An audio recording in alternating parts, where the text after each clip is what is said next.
Good afternoon and welcome to the City Club of Portland, Oregon's premier public affairs forum. I'm Sue Thomas, president of City Club, and I welcome you all. Those of you here at the Governor Hotel, and those of you listening on OPB or KBPS radio, or watching on Portland Community Media's CityNet 30. Thank you for joining City Club today, May 7th, for the Democratic State Treasurer primary debate.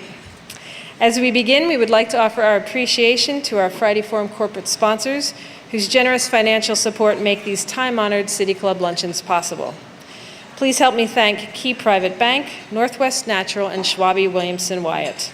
We appreciate your support.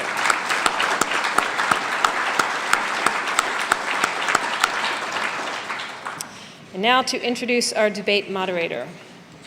Susan Hammer is an attorney and dispute resolution professional who focuses on mediation and other alternative forms of dispute resolution.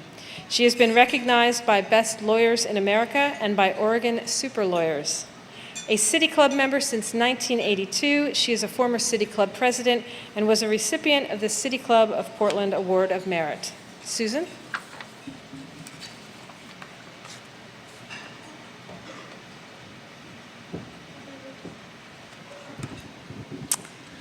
Good afternoon, and thank you for the opportunity to be here today. It's my privilege to moderate this forum between Democratic State Treasurer, primary contenders Rick Metsger and Ted Wheeler. This debate will have several sections. First, each candidate will give a 3-minute opening statement in an order previously determined by a coin toss. Following the opening statements, candidates will respond to questions written in advance of this meeting by City Club's Friday Forum Committee and City Club staff. These are the only questions that will be asked today. There will be no questions from the floor. We will rely on the judgment of our distinguished panel of City Club members seated at the table in front of me to decide whether or not the questions have indeed been answered by the candidates. If 2 or more of these members raise their card indicating that they feel the question has not been answered, I will restate the question and ask the candidate to reply again. On our panel, we have Jeannie Crouch, Barnes Ellis, and Elizabeth Friedenwald. Keeping time for our debate today is Joe Sixta. Following the City Club's questions, each candidate will have the opportunity to ask a question of the other candidate. Depending on how much time we have remaining, the candidates will ask 2 or 3 questions. After this rotation of questions, the candidates will make their 3-minute closing statements. Please be respectful of the candidates and please hold all applause during the debate. And now the candidates. Our first debater today is Ted Wheeler, a longtime Portlander and Lincoln High School graduate. Mr. Wheeler earned a BA in economics from Stanford University. He then traveled east, securing an MBA from Columbia University and a master's in public policy from Harvard University. Mr. Wheeler worked for several financial services companies before becoming Multnomah County Chair in January of 2007. Following the recent death of our treasurer, Ben Westland, Governor Kulongoski appointed Mr. Wheeler to fill the position of state treasurer, the office he currently holds. Rick Metsger is our second debater. Raised in Sandy, Mr. Metsger earned both his bachelor's and master's degree from Lewis and Clark College. Rick started his career as a public school teacher in Gresham and later became a journalist at KOIN-TV in Portland. He also served on the board of directors as vice president of the Portland Teachers Credit Union. After 6 years of running a small business, Rick was elected to the Oregon State Senate, where he represents Mount Hood District 26. Please, let's welcome our candidates with a round of applause.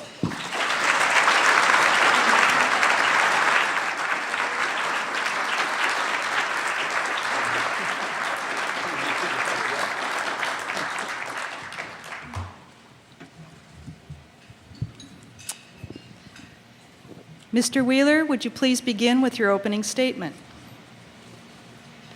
Thank you. Oregon lost a good friend and a great leader with the passing of Ben Westland, I was as surprised as anybody when the governor asked me to step in and fill the role of Oregon State Treasurer.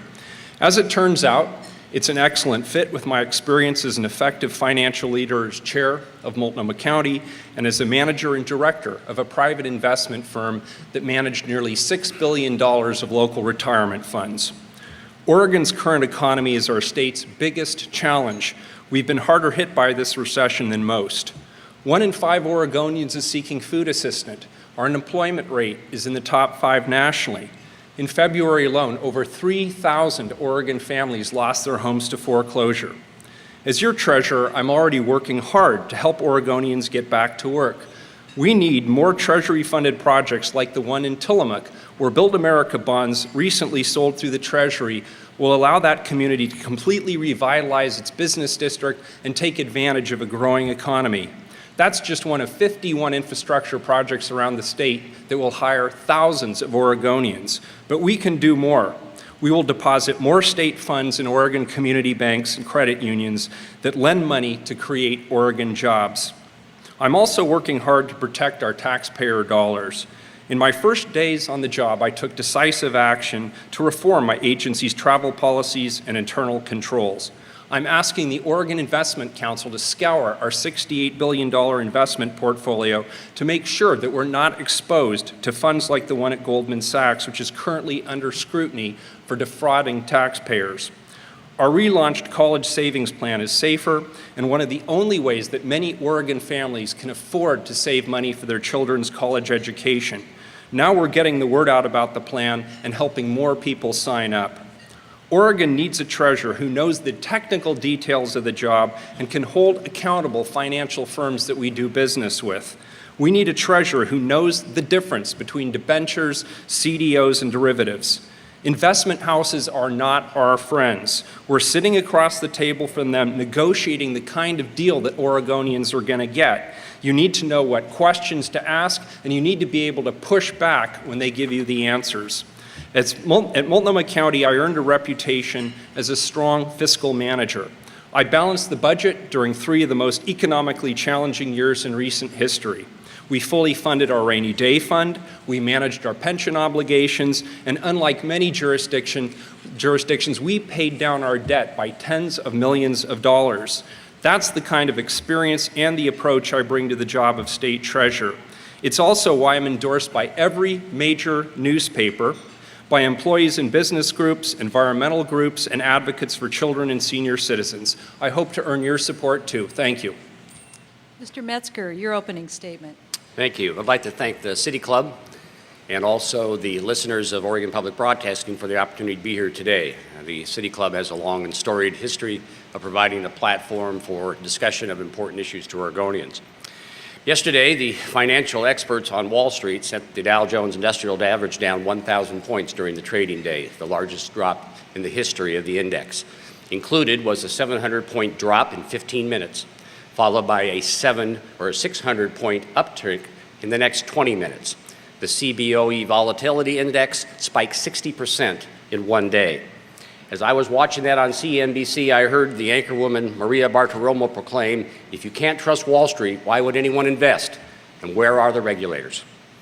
As many Oregonians watched and worried about their own investments and their futures, it was a reminder that financial expertise isn't necessarily a litmus test for protecting one's assets. Oregonians are sick and tired of financial experts robbing them of their hard-earned savings and risking their retirement security.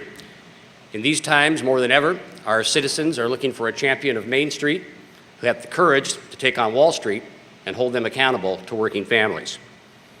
I'm running for state treasurer because accountability and transparency are key for maintaining financial confidence. And as 12 years as an Oregon State Senator, those have been standards that I have held all state government agencies accountable to. As a director of one of Oregon's largest locally owned financial institutions for 12 years, I had a fiduciary responsibility to maintain the savings and growth for 100,000 Oregonians, none of whom ever lost a dime. As the longest-serving commissioner on the State Treasurer's Debt Policy Advisory Commission, I have helped manage our state's debt policy and restrain my legislative colleagues from using imprudent debt management tools during fiscal distress. And as chairman of the Senate Business and Transportation Committee, I have led the creation of tens of thousands of jobs, including co-authoring the 2 largest infrastructure and job-creating packages in the history of the state. We are blessed in Oregon to have one of the best-run Treasury agencies in the United States. We have consistently produced excellent returns regardless who have sat in the Treasurer's office because of their fine leadership. What Oregonians are looking for, however, in an elected treasurer is someone who can lead and lead effectively in advancing the goals of the state. The economic vitality of our state is dependent on an elected leader who can successfully partner with the legislature to create jobs, provide funding for important infrastructure, and restore confidence that Oregonians have in our financial system. It's transparency and accountability. And transparency and accountability begins in the Treasurer's office. It's being active and taking proactive action, not just reacting to the headlines in the newspaper. And I look forward to our discussion today. We will now move to the portion of the program where I will ask the questions prepared by the Friday Forum Committee and the City Club staff. The candidates have not seen these questions in advance. All of the questions in this debate will be directed toward both candidates, each of whom will have 60 seconds to respond. We encourage our candidates to use this time not only to offer their response, but also to offer a rebuttal to their opponent. Our first response will come from Mr. Metsger. Some describe the office of State Treasurer as largely administrative, with a job description that relies primarily upon policy set by lawmakers. Others might view the position more expansively, for example, as a chance to push a particular financial or tax agenda. Mr. Metsger, what do you view as the role of the State Treasurer? Thank you for the question. The citizens of Oregon made the State Treasurer a constitutional office because they expect leadership on the important financial issues facing the state. It is about money management, it is about setting policy, and it is about effectively providing the Treasury the tools to enact that policy. That is why, with one exception in the last 50 years, all of our state treasurers have come from the legislative branch, because without the tools provided by the state legislature, there are no bonds to sell, there is no 529 college savings plan, there are no assets for our local municipalities to build infrastructure, water, and sewer projects. I believe also, as we look into the long-term fiscal health of our state, the state treasurer plays a key role in advocating both the financial direction of the state, our tax revenue system, making it work for all Oregonians, providing a balanced approach to economic growth, and being a leader in providing that growth. Thank you. Mr. Wheeler, your rebuttal and response. Well, I agree with Senator Metsger that you need to have 2 sets of skills here. First, you need the technical financial skills to be able to understand what it is that the investment management firms are trying to sell you as an institution. You cannot legislate away your authority. You are the chair of the Oregon Growth Account that manages $100 million. You are one of 5 members of the Oregon Investment Council that directly invests $52 billion of pension funds and an additional $11 billion of other funds. But it's more than just the technical aspects. You also have to be a leader for the state of Oregon.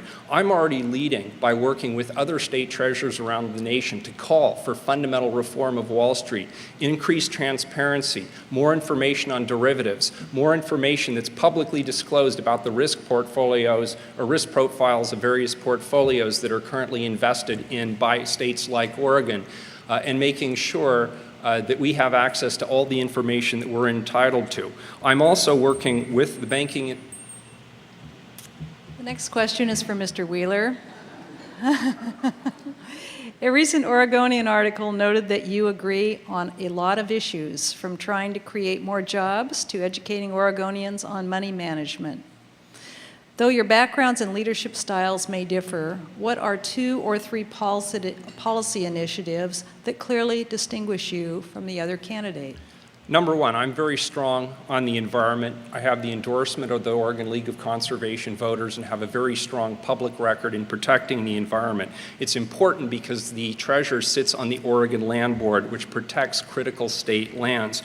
My opponent, on the other hand, was one of 2 Democrats who voted with the Republicans to not protect the Metolius River Basin from encroachment by developers. In addition, he sponsored a bill that would have allowed out-of-state LNG providers to build pipelines across your properties, vineyards, forest lands, wilderness areas without permission and without compensation. The second area where I differentiate myself is around protecting vulnerable populations and struggling families. I had a strong reputation at Multnomah County for protecting people who were impoverished and who struggled. My opponent helped kill the family leave extension in the state of Oregon, Senate Bill 966. So those are 2 areas where I would say we are fundamentally different in our views and our values. Mr. Metsger, your rebuttal and response. Well, thank you. And that's the great opportunity of being in the Senate for 12 years where you get to vote on thousands of bills. You know, I think there's a couple of points that Ted brought up that are not accurate. He talked about the Metolius River. I was a leader in 2007 and stood on the floor of the Senate to protect the Metolius River. That bill was vetoed by the governor of the state of Oregon. He said it was an improper use of our land use, violation of our land use laws, and said it was to go ahead and use the process that we value as Oregonians, because I believe in our land use laws. In 2009, that was an end run around the promise that the governor made to the citizens of Oregon to let our land use system, which we defended in Measure 49, to move forward and trust it to work. You know, Mr. Wheeler is also inaccurate when he talks about, you know, what our defense are for programs. You know, family leave in 2009 was an 11:30 at night arm twisting with no public hearing. And as a journalist and as a legislator, I believe that process is important. The next question, our Truth Squad is saying that you didn't answer the question. So the question was... I had all my time to rebut.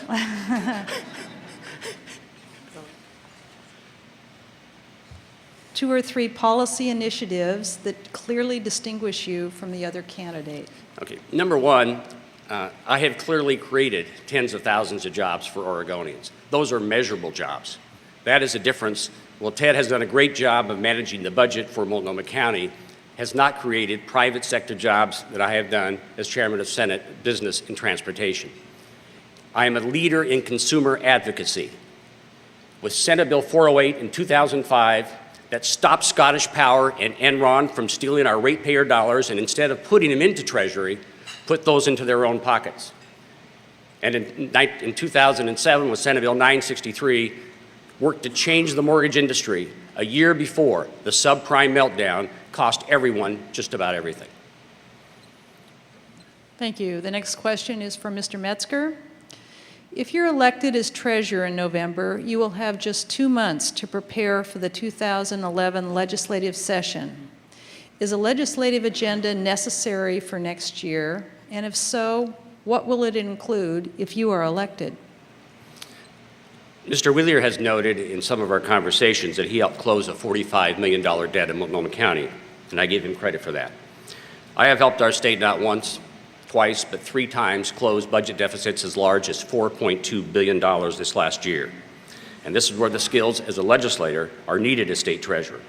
I would have 3 major advocacy roles in the next legislative session. Number 1, encourage the legislature to resist using debt instruments to help balance the debt. This is where my 9 years as a commissioner on the Debt Policy Advisory Commission will be helpful.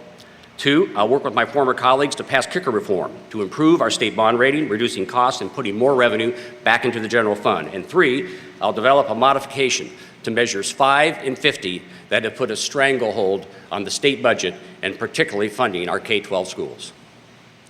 Thank you. Mr. Wheeler, your rebuttal and response. I've already shown strong leadership around fiscal reform. I'm on the record as saying Oregon has a completely dysfunctional revenue system, which I believe to be the case. I've already championed legislation that is passed around urban renewal reform as well as tax abatement reform. I'm pleased to hear that Senator Metsger agrees with me that we need to look at options like the kicker, which is an anti-savings mechanism for the state of Oregon. But there's two other areas I want to go. I want to actually champion legislation that will use interest on the general fund to help grow the rainy day fund. And the second area that I'm interested in is around collateralization limits put on Oregon lenders that preclude them from making loans to Oregon businesses that are ready to grow, expand, and hire Oregon employees. So I believe that we can actually change those requirements slightly to let those banks make targeted loans to businesses that are ready to go today. Thank you. The next question is for Mr. Wheeler. The Oregonian recently reported that state investment officers regularly accepted lavish gifts from the private investment firms that manage state money. They would then claim reimbursement for example, free meals. Even with new rules to ensure employee compliance with state reimbursement policies, a cozy relationship between investment officers and the private firms they are supposed to be monitoring will likely continue. Does this relationship compromise the officers' abilities to objectively assess how well these firms are managing Oregon's money, and how can we try to ensure an unbiased evaluation? Within days of taking office, I made important changes to the Treasurer's travel policies. I reformed our per diem policy to end the so-called practice of double dipping, as the Oregonian described it. I ended first-class travel for domestic flight. I ended perks and entertainment for Treasury investment officers who are traveling on behalf of the Treasury. I also called for an audit by the Secretary of State's Audit Division to see whether or not our policies were in fact followed, and I gathered a group of informed citizens to help me look at what other states are doing to determine whether or not we should further refine the changes I've already made. What my opponent has forgotten to mention previously is that he twice voted for exemptions for the Treasury from straight travel policy that helped create this problem in the first place. What he and others helped create over a period of years, I fixed in a matter of days.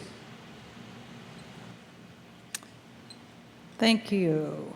Mr. Metz, just a moment, our truth God is conferring here. Okay. Mr. Metsger, your rebuttal and response. Well, it's a very interesting nuance. Yes, I voted for the ethics bill, that one of the strongest ethics bills in the country in 2007. I don't get away of the good in search of perfection. And as we notice flaws, we go about and change them, just as our congressional delegation is doing with the health bill. I know they didn't like everything about it, but you make sure that you move forward and you make corrections. I have laid out a 5-step plan that I would institute instantly to take care of any question of our relationship with third-party managers for the state budget or the State Investment Council. These are not things that we need to form a committee to tell us what is proper ethical behavior. If it looks potentially unethical, perception is reality. And I'm not accusing any of our fine members of our investment council, but they need to be protected. And we need to do that by taking swift action. Mr. Wheeler did do some things once he was told that the Oregonian was about to break a story in the weekend newspaper. I think you need to be proactive and just not wait for the headlines. The next question is for Mr. Metsger. Currently, the Oregon kicker refunds taxpayer money when state revenue exceeds the economic forecast by at least 2%. Governor Kulongowski recently proposed a kicker reform plan that would put 3 to 5% of the excess revenue into an emergency reserve fund. Once this rainy day fund had a cushion of about $1 billion, the kicker would revert to its current structure. You are both on record as supporters of the kicker reform. Mr. Metsger, do you regard advocating for kicker reform as an appropriate role for the treasurer? And if so, would you back the governor's proposal or offer a plan of your own? Kicker reform is absolutely necessary. It's the most crazy instrument in the United States, and it does need to be reformed. It affects our bond rating. And while we have a good bond rating, it is not as solid as it could be because of the dysfunction of the kicker program. $1.3 billion went out to Oregonians a couple of years ago. We would not have had the divisive fight over 66 and 67 had we been able to save those revenues. I do support the kicker reform, and timing is very important. I actually like the governor's proposal. I think it should be a priority of the 2011 session. I will be a strong advocate for the legislature to refer that to the voters because it is a constitutional change to provide financial stability. Improving our bond rating improves more money available for the general fund and also tells Wall Street that we have our fiscal house once again moving in the right direction. Thank you. Mr. Wheeler, your rebuttal or response? I do support reform of the kicker. It's an anti-savings mechanism when we're the only state in the union that actually built in an anti-savings mechanism into our revenue structure so that we don't save in good times for bad. It's common sense that we would reform it, but I want to go farther than that. That's just one piece of a larger dysfunctionality in our overall revenue system. It's unbalanced. It's too reliant on one source of revenue. 85% of state funds come from the income tax. As I mentioned, it has an anti-savings mechanism. In addition, measures 5, 47, and 50 put a stranglehold on the ability of local governments and school districts to be able to provide vital government services that taxpayers want and expect. So I would encourage us to put the kicker on as part of an all options on the table fundamental reform of our revenue system. As treasurer, I will help build a financial plan for the state of Oregon that looks at the entire revenue structure. The next question is for Mr. Wheeler. The recent economic recession has hit Oregon's public employees retirement system, PERS, particularly hard. It lost $17 billion in 2008 alone, more than 1/4 of its value. And while it has rebounded partially, the state's actuary projects that employer contributions will need to rise significantly to keep the system adequately funded. This would place an enormous burden on public employers over the next decade, potentially requiring them to prioritize pension obligations over public services. Mr. Wheeler, what changes, if any, would you make to the Oregon Public Employees Retirement System in order to make it more sustainable? There is no magic bullet for fixing PERS.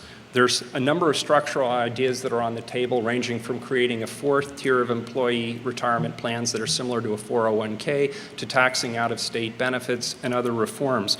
The bottom line is this: employers, employees, and taxpayers all have a vested interest in reform of PERS, but the way to do it isn't to politicize it and start popping out individual ideas where they either require collective bargaining or require overcoming significant legal hurdles. What I'd require is we put all the options on the table, get representatives of those three groups in a room, and start talking about a balanced package of improvements to our PERS system.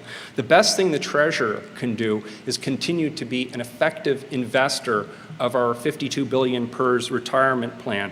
In addition, as a former local government leader, I want to work with local jurisdictions like Multnomah County to help them better manage their pension obligation. At the county, we created side accounts and we withheld 3% of payroll every year that I was there to help manage our pension obligation. Mr. Metsger, your rebuttal and response, please. As a leader in the state Senate in 2003, I was one of 5 Democrats who had the courage to address fair and equitable returns to the public employee retirement system that protected the pensions of our retirees, ensured pensions for current employees and future employees, and helped prevent the layoffs of thousands of workers. Today, those efforts have shaved about $17 billion in liability from our state's pension system, which, despite the market downturn of 2008, maintains that we still have one of the best managed pension systems in the country. New employer rates will go up in 2011 for 2 reasons. One, because of the downturn in the asset class, and also because of the lack of returns on those side accounts, which were so profitable for many of our local governments. This is a discussion that each local government needs to have. And as treasurer, I will work with them to look at their employer-employee relationship, look at the employer pickup, which is going to be the key, I believe, to be able to maintain public services and maintain those accounts. Thank you. The next question is for Mr. Metsger. Many public agencies in Oregon are engaging in a controversial investment strategy to help them raise money to meet their pension obligations. Essentially, they have issued pension obligation bonds, invested the bond money in PERS side accounts, and hoped that the returns would be greater than what they owe for borrowing the money in the first place. While the gamble has proved effective for some agencies, others have lost money and only increased their debt. Mr. Metsger, do you believe public agencies should be allowed to engage in such risky investment strategies to cushion their pension obligations? And if not, what alternative would you suggest? Well, thank you. This goes to my previous comment about the side accounts, is what this question is about, in which municipalities have the opportunity to take advantage at the time of very low interest rates to bond those obligations, and take the squeeze between what the returns would be to help minimize their employer contributions. It is an effective strategy, but it has to be managed carefully, and it has to be done reflecting the cost of that debt service versus the expected returns. For example, I believe Portland Public Schools went 3 years without having to make employer contributions because the side account was in fact beneficial. So I would not in any way want to restrict the ability of local governments to provide that tool, because historically the returns makes that a good investment strategy. But it's also incumbent upon local government to look at what their debt service cost is, what are those bond obligations going to be, and have sure that that tool is in the toolbox available for them to use. Thank you. Mr. Wheeler, your rebuttal and response. There are two key aspects to your question. First is the time frame of the investment, and the second is the underlying risk inherent in the investment pool that you are creating in your side account. If we all invested in the stock market based on the last 24 hours of performance, none of us in this room would choose to make an investment in the stock market. Retirement funds have a 20 to 30-year investment horizon. Most of the jurisdictions that got harmed by establishing side accounts didn't get hurt by the risk. They got hurt by the fact that the time frame was short enough that they got wrapped up and took a huge loss in 2007 and 2008.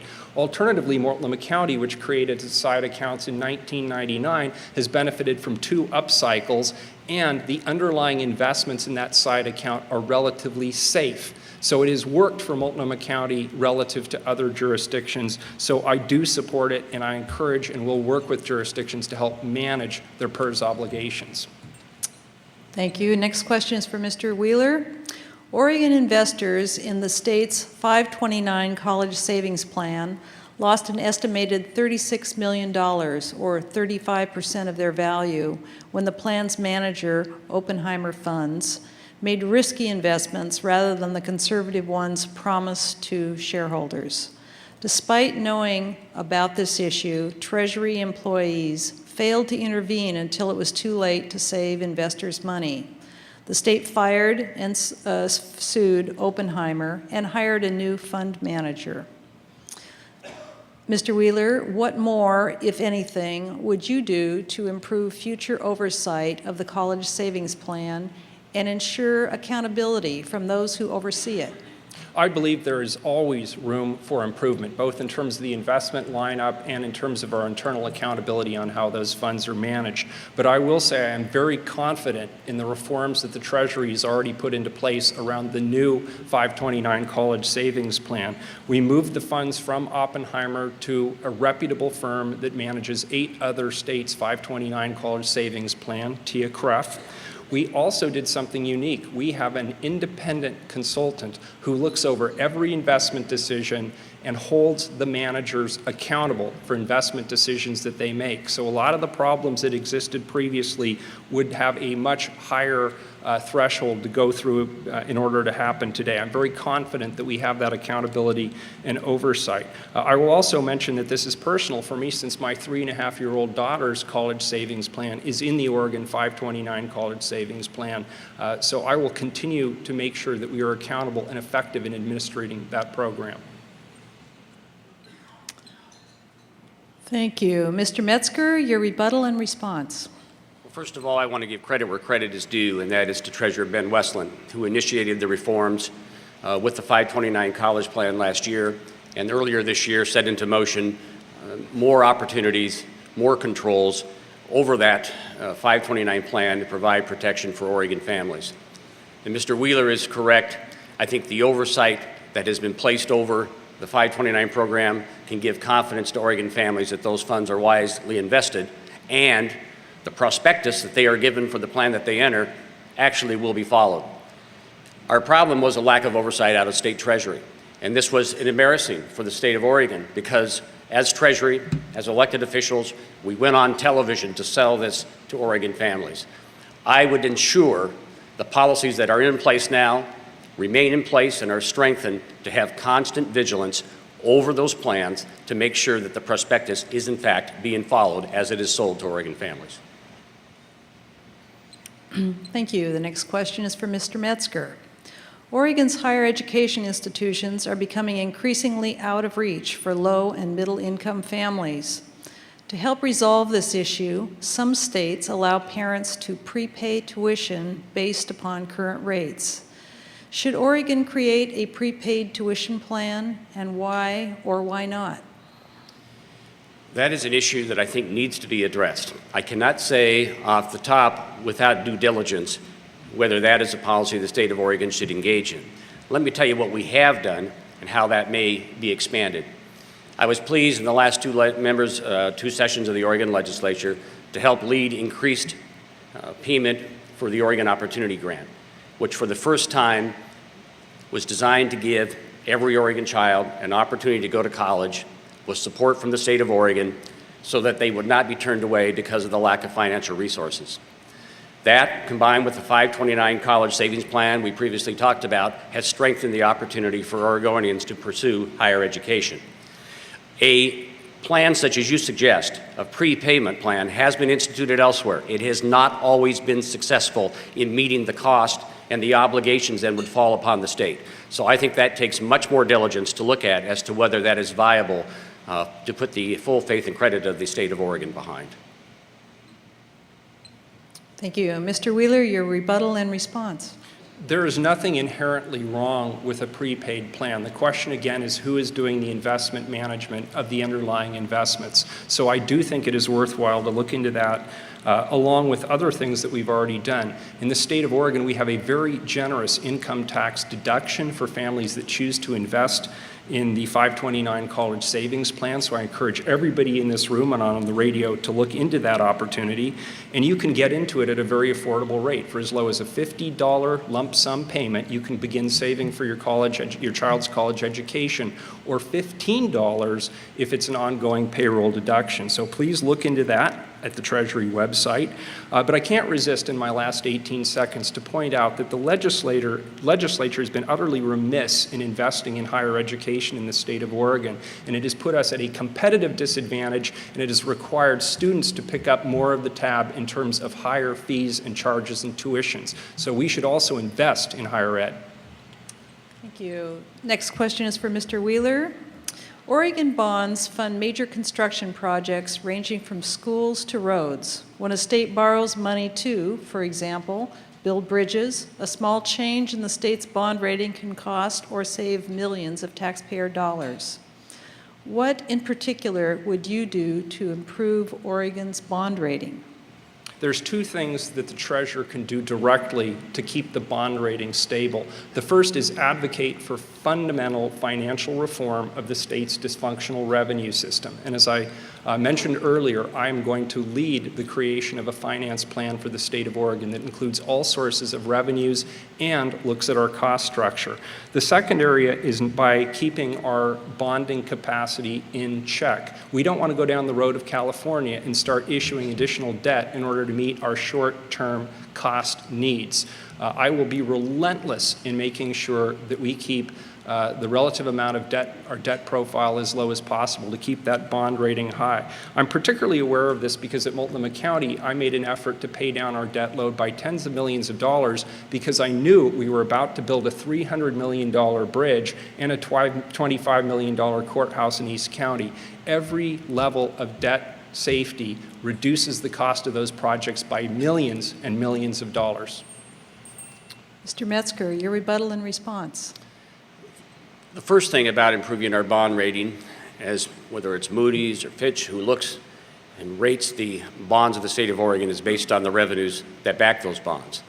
And one thing I'm proud about in passing the OTIA 3 project in 2003 and the Jobs and Transportation Act in 2009 was provide new revenue to support those bonds.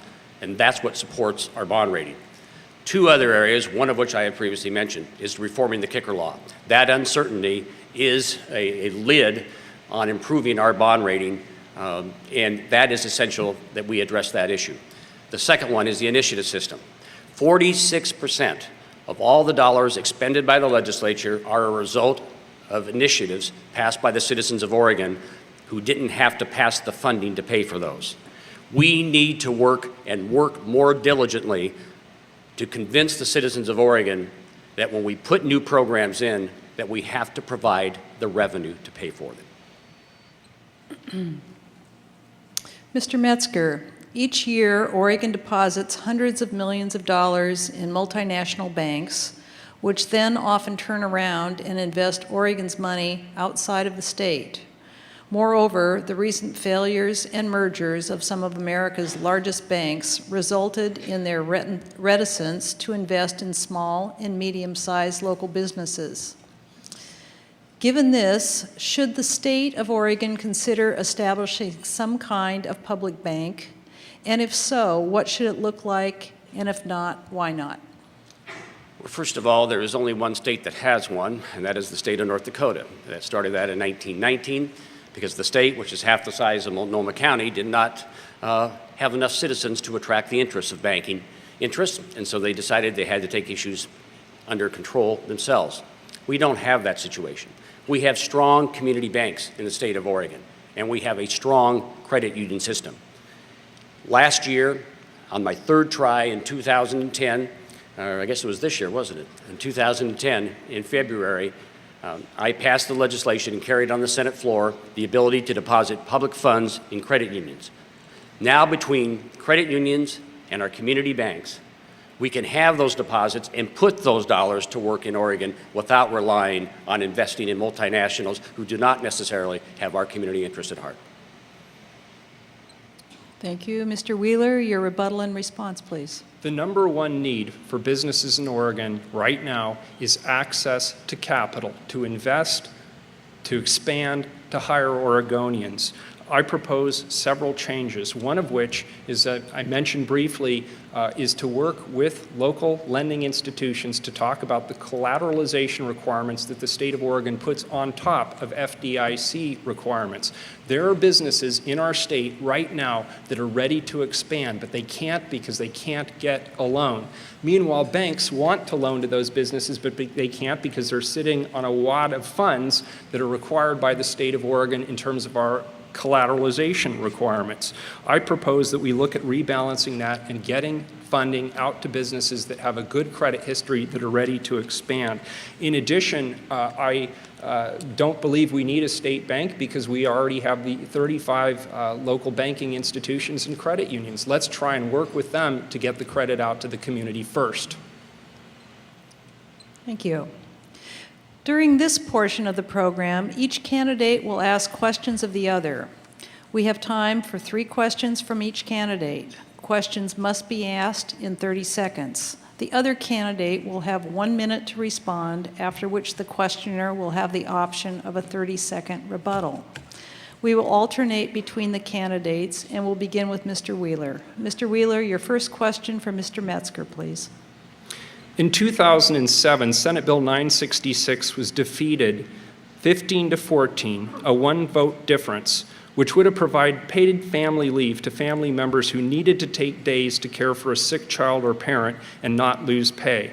This would have been especially helpful to Oregon families during this tough recession, You voted against it. Can you explain to family members across Oregon why? Absolutely. I mentioned earlier that process is important for Oregonians. And sometimes the legislative process takes away that process for Oregonians and their input that we think is so valuable, especially in a citizen legislature. That bill came across Committee of Ways and Means without public process in the middle of the night, in the final 2 days of session, without you or anyone else having an ability to comment. I strongly support family legislation to protect family leave. It put a tax on the individuals themselves out of their own earnings, not the employers, to pay for that. And we did not give them an opportunity to comment. If we're going to have faith in government, then we have to make sure that citizens have a chance to provide that input. I support the concept. I do not support the fact of lack of public involvement, and I have stood for that throughout my legislative career. Mr. Wheeler, you have the option of a 30-second rebuttal. Absolutely. Just a few minutes ago, Senator, you chided me for taking too much time to consider what changes needed to be made around travel policy in the Treasury. This last Wednesday in Willamette Week, you chided me for bringing together, convening a group of volunteer citizens to look at potential reforms. Now you're saying that there needs to be a process and the thinking needs to be deliberative. How much process do you need to understand that Oregon families are hurting and that bill could have helped them? Mr. Metsger, your first question for Mr. Wheeler. Ted, you and I are seeking the nomination of the Democratic voters in this election. As you know, and if you commented on some of my bills, I'm a lifelong Democrat and have taken thousands of votes supporting the Democratic agenda. How long have you been a Democrat, and what do you believe now that you did not believe then? Mr. Wheeler, your response. Yes, I was registered as a Republican until 2001. I was an independent until 2007 when I registered as a Democrat. My politics have remained consistent over that period of time. I have always been a social progressive and a fiscal pragmatic. I grew up in a state where independent-minded Republicans were revered. There is not a Democrat in the state legislature that does not evoke the name of Republican Governor Tom McCall or Senator Mark Hatfield or Glenn Jackson, who worked alongside of Republican Tom McCall to help bring us land use planning and protect our beaches and give us the visionary bottle bill. The Democratic Party today accurately reflects my values. That's why I'm endorsed by 3 Democratic governors, 2 Democratic treasurers, the Democratic Attorney General and Labor Commissioner, the Oregon League of Conservation Voters, Stand for Children, and other progressive organizations. I look forward to earning everybody's support here today, too. Mr. Metsger, you have the option of a 30-second rebuttal. Now, just a clarification, according to state elections, it was actually April 29, 2008. But I think what is important to the voters in the Democratic primary is that for 12 years, I have taken thousands of votes to support a Democratic agenda. I think it's important as we move forward that we know exactly where we stand. And I'm very proud that not only am I running for the position of state treasurer in this Democratic election, I'm also proud that I was unanimously elected Senate President pro tem by all of my colleagues. Mr. Wheeler, your next question for Mr. Metsger. Let's talk about the Democratic agenda and where you stand in that agenda. As state treasurer, you'd be one of 3 decision makers on the Oregon Land Board charged with protecting state lands, forests, wilderness areas, and marine habitats. Why should voters trust you to be a good steward of our wild lands, natural areas, and open space owned by the public, given that you are one of only 2 Democrats to vote with Republicans against protecting the Metolius River Basin from development? It's great to have the opportunity to answer the question again.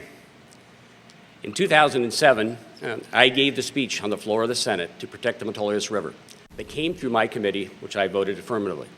The governor vetoed that bill, and in his veto message said, Oregonians need to rely on our land use system that we revere and trust that it will work. And with that, an environmental group went to put together what was called the Metolium Project, probably the best environmentally clean and working. In fact, one of the chief architects was a close friend of Governor Kitzhaber's to put that forward. The county, Jefferson County, also worked forward on advancing under the current land use law. We trumped that. We did an end run about that. I believe our land use law would have worked. But now we say, if it doesn't work when we want it, we'll put it aside. But for everybody else, we're going to make them follow the rules. We all must follow the rules, and that means the Oregon State Legislature must follow the rules as well. Mr. Wheeler, you have the option of a 30-second rebuttal. This was the most important environmental vote taken in the state legislature in the last 50 years. Senator, you voted the wrong way.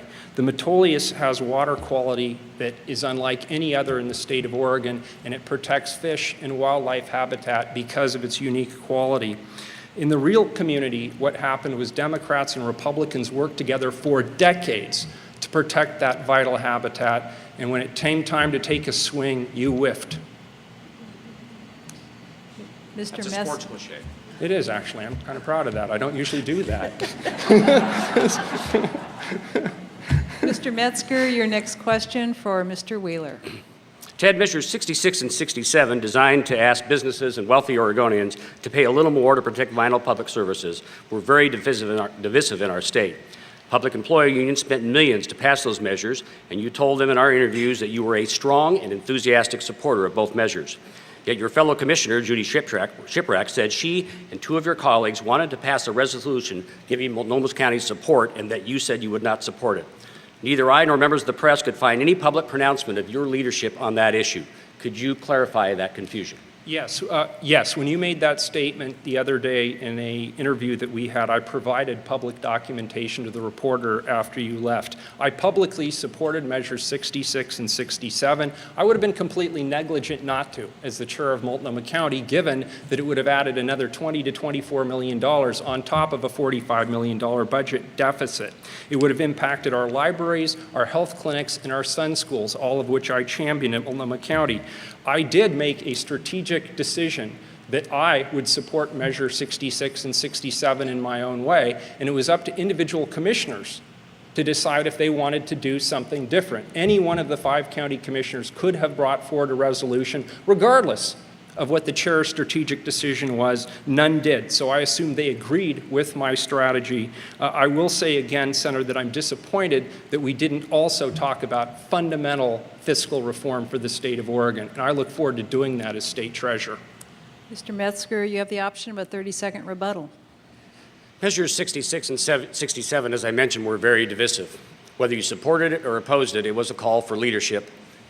And as chair of Multnomah County, one of the counties most impacted by either decision, I think that was a responsibility to stand up and be counted, whether it's at the commission level or in public debate.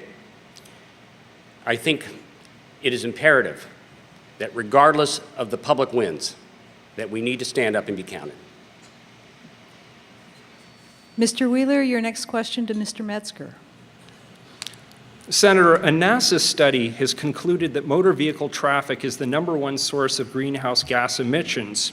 Yet you are the only Democrat in the state Senate to vote against the development of a state-level strategy to reduce greenhouse gases. The bill would have developed a toolkit to help cities tackle the issue and meet established greenhouse gas reduction targets and encourage more public information on the issue. Senator, do you believe that NASA is wrong, or do you not see reducing greenhouse gas emissions as a priority? Actually, greenhouse gas emissions is a top priority of this state. And in fact, I have on my mantle at home a nice little card from Governor Kulongoski after the end of the 2009 session saying, "Rick, who would have thought that you were the environmental leader of the 2009 session?" Greenhouse gases were so critical and so divisive in terms of legislation in the 2009 session. The most important environmental bill, I might point out, was House Bill 2186, which failed to have the votes in the Oregon State Senate. And Senator Jackie Dingfelder and the governor came to me and said, "Could you make that happen?" And that was to establish a low carbon fuel standard, the first in the nation in the state of Oregon. I led that charge. I rounded up the 3 extra votes that were needed, including my own, to set a nation-leading policy that a state is going to stick to a low carbon approach and reduce our greenhouse gas emissions in a constructive manner. Mr. Wheeler, you have the option of a 30-second rebuttal. Absolutely. This was a different bill that had a different intention. It wasn't to establish specific targets or even take specific steps. What it was to vote on developing a strategy for the state of Oregon to help local jurisdictions meet the targets established by the legislature. Regardless of what the behind-the-scenes maneuvering or politicking might have been, the fact is your name is a no vote when it comes to approving that process. Mr. Metsger, your final question to Mr. Wheeler. Well, I think I'll take a little different approach to this one. I've enjoyed our many times together, and I want to say, first of all, that I've really enjoyed working with Ted, especially on transportation issues. Ted, your biography states that when you got married, your idea of a honeymoon was to take your bride to the North Pole, to snowshoe in sub-zero weather. What does this tell us about your judgment as you seek to be elected state treasurer?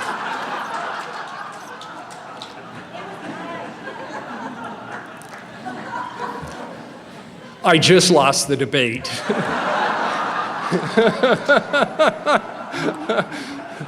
Actually, there's a funny story, and I'll try to tell it quickly because it is embarrassing, and I deserve to be embarrassed on this one. I actually had this trip planned long before I got married, and when I was lucky enough to get married as a new naive husband, I had this idea that I could ask my wife if she'd like to go, and she would politely decline, and I'd go.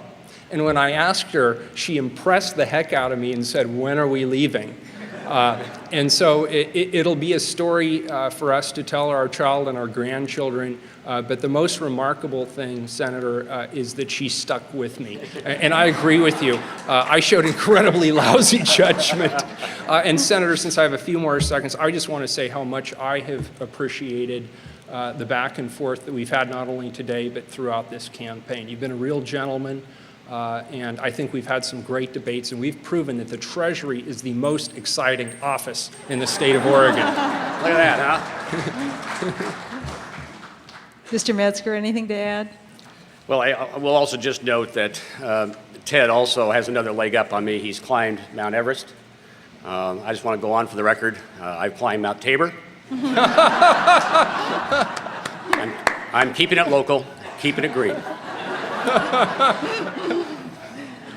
We will now move to the final portion of the program, 3-minute closing statements from each candidate. We'll begin with Mr. Wheeler. I'd like to thank the City Club for hosting today's debate, and thanks to the lively audience as well. A quick thank you also to my family, my wife Katrina, my mom Leslie, my dad Sam, all of whom are a central part of why I'm here today. In my nearly 2 months as Oregon State Treasurer, one thing that struck me is how little people really know about the State Treasurer's office in the lives of ordinary Oregon families. I hope to change that in the future because we have so much to offer, and we really want to provide health and support to Oregonians by issuing bonds that provide critical financing like the new hospital in Springfield, Sacred Heart. Modern medical facilities like this can be made available to Oregon through State Treasury financing. By keeping down the cost of borrowing, which has a huge effect, it means that the state pays less in interest and services can be delivered to more Oregonians. Lower debt payments free up important resources for what people need, like schools, roads, and public safety. Assisting individuals with help on complex financial instruments, mortgages, and credit card requirements can really help families make good financial decisions and uncover scams made by shady outfits. We need a strong state treasury and an effective state treasurer, also in the role as one of 3 members on the state land board.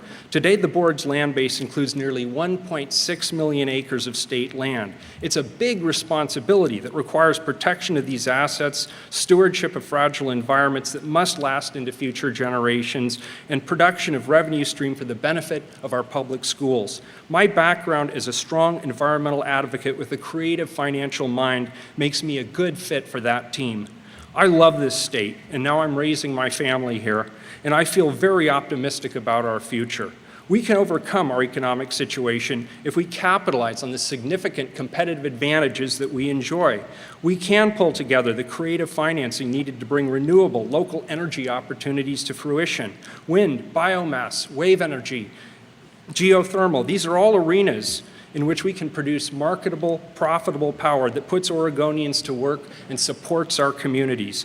We can invest more in higher education and post-secondary training to train the next generation of workers and provide critical research and development needed both by the private and the public sectors. This is exactly the work of the State Treasurer, helping with creative financing, advocating for the needs of the state's economy, harnessing our talents and unique advantages, stewarding our public lands while supporting our public schools, all towards a successful and stronger future. I'll work diligently as Oregon State Treasurer to lead us forward. That's why I've been endorsed by 3 governors, 3 state treasurers, and by our state attorney general, among many others. I look forward to working with you and all of Oregon. Thank you very much. Mr. Metsger. Well, my thanks to the City Club, Ted, to you, and to the listening audience of OPB for this very lively discussion today. Some say what Oregon needs is a numbers guy. The problem is, for hundreds of thousands of Oregonians, the numbers just don't add up. Thousands of them are out of work. We have one of the highest foreclosure rates in the country and a looming state budget deficit. They understand the numbers. What they're looking for is someone with the credentials to do something about it. I'm proud to have been named the Chief Jobs Builder of Oregon by the men and women who build Oregon, the Oregon State Building Trades Council, the electricians, the plumbers, the iron workers, the sheet metal workers, asbestos workers, cement masons, and operating engineers, because I have delivered on jobs. Oregon's credit unions, representing over 1.5 million Oregonians, recently named me their Legislator of the Decade for protecting the savings of working families and providing options for multinational banks and sending monies somewhere besides our own communities. I'm also proud to also be endorsed in the Democratic primary by the Oregon Progressive Party for what they said was my tireless work at standing up to powerful interests and defending working Oregonians. Nowhere was that more notable than in 2005 when I co-authored and pushed to passage Senate Bill 408, which stopped the practice of Enron and Scottish Power from collecting taxes from ratepayers and instead of putting them into our Treasury, putting them into their own pockets. Mr. Wheeler has a solid and impressive record of managing large portfolios of wealthy individuals, experience in private equity, and in finance with a large multinational bank. I have served the financial needs of working Oregonians as a credit union director, a consumer advocate, and a legislative watchdog in protecting the process of the legislation. Both of us pledged to increase jobs and accountability. My legislative record is unambiguous in successfully delivering on both. Last September, I announced I was leaving the Oregon State Senate and returning to private business. I had delivered on the promises that I had made to Oregonians and believed it was time to pass the torch. And then came the loss of Oregon's friend, Ben Westland. Ben was a champion of increasing financial literacy in our schools. Last year, I authored and passed the bill to put the state treasurer on the State Board of Education to advocate for just that. After co-authoring the largest jobs bill in the history of the state last year, the mantle was handed over to the state treasurer to issue those bonds and ensure that vital work was accomplished. Having been one who helped put these initiatives into motion, I felt there was a responsibility to close that loop. I'm ready to lead, and thank you very much for taking the time to be with Ted and I today. That wraps up our forum for today. Let's give the debaters a big round of applause.